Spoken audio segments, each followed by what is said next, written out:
Good morning, good morning, good morning. Ito yung ano ko, yung may papakita ako ngayon. Ito yung ano ko, yung natahi ko. Tahi dito sa sapatos, mga ganitong sapatos. May papakita ko rin ako sa inyo kung ano yung purpose nung kanal dun sa gilid. Ito pala, ito yung natapos ko. Kung nakikita nyo dito sa, wait lang, sa may gilid ng sapatos. Ayan, yan. Kung nakikita nyo dyan, yung dyan sa camouflage na swelas, yan. Yan yung tahi na may kanal. Bali, kinanalan ko muna bago tinahi. Tapos ganun din dito, ayan. Yung purpose niyan, halimbawa dito, ito kasi ayaw ni patahi na ni ma'am. Ito lang daw. Ito yung tinahi ko, ayan. Palibot yan dito sa protector niya.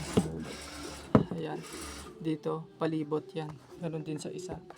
Ang purpose niyan, mapudpud man tong swelas dito, yung yung tahi niya hindi na mapupudpud.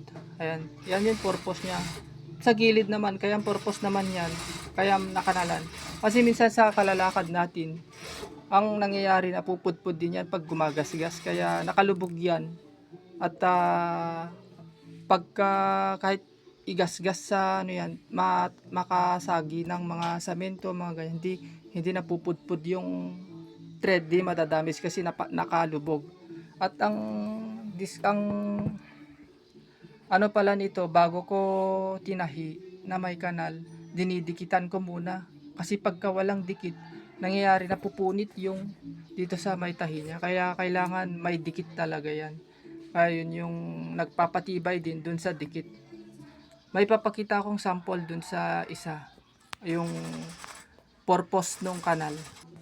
O ito yung ano, yung sapatos ko na ginagamit ko araw-araw sa pagja-jogging. Ayan.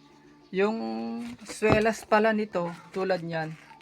Pudpud na tong ano niya, yung ito kung nakikita nyo. Bali yan, tulad dito.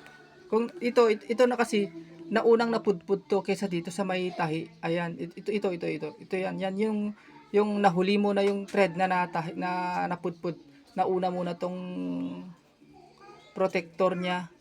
Ito yung ano, yung mapupudpud. Ito yung maunang mapupudpud, tingnan nyo. Nandito pa rin yung thread niya kasi nakalubog na kanalan yan. Tapos ayun yung ano, yung thread nito, yun. Yung thread niyan na nakanalan. Yan yung nakanalan ko. Kasi kahit sa pang araw-araw mong ginagamit, mapudpud man tong swelas, itong tahi, hindi pa mapupudpud kasi nakalubog. Yun yung purpose ng pangkanal. Saka design niya na rin, saka parang style niya na, parang design niya na lang siya na, ayan, parang design niya na lang. Pero dito sa puti, hindi ko tahiyan. Bali pinatahil at tinahi ng pinatahi ng dating may-ari dito. Ito araw-araw kong ginagamit. Second hand lang. Sa tsinelas naman ito yung tinahi ko. Ayan, may kanal, nakalubog siya, oh. Hindi na mapupudpud yan, yung thread niya. Mapudpud muna yung swelas bago yung thread. Ayan, style niya na lang. Okay, salamat. Sa mga gustong magpagawa, pwede nyo akong kontakin o message nyo na lang ako sa aking Facebook page o Facebook account. At direct message nyo ako sa aking account at itawagan nyo na lang ako, i-text sa aking cellphone number. And thank you and God bless sa inyong lahat. Salamat.